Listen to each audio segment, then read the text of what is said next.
Guys, আপনারা দেখতেই পাচ্ছেন আমাদের দেশে বান বন্যা এসে গেছে। এই যে জল ট্যাঙ্কি দেখেন, একটু জল ট্যাঙ্কিতে আমাদের আশা করা যায় আজকে আজ থেকে টিভি যাবে। আমাদের একটা পোল্ট্রি ফার্ম আছে, 3000 বাচ্চা আছে তোমাদের আশেপাশে। তা দেখা যায় ওই পোল্ট্রি ফার্ম দেখেন একটু 3000 বাচ্চা আছে কি না আমরা একটু দেখতে চাই। যে দেখবো তো খাওয়া দাওয়া হলে যে ভাইরা কাজ করছে, চাই কি নৌকায় পার যাবো আমরা দেখে আসেন, একটু আসেন, ঠিক আছে।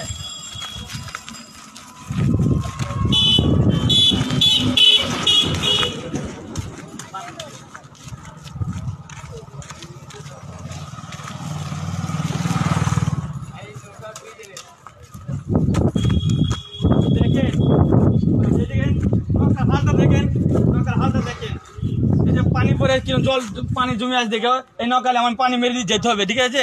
আমরা দোয়া করবেন ভালো যে আমরা যেতে পারি, হলে মুরগি ভালো থাকে। এটি আমি আবার পরে দেখা যাবে। আপনারা ভিডিওটা লাইক কমেন্ট শেয়ার করবেন।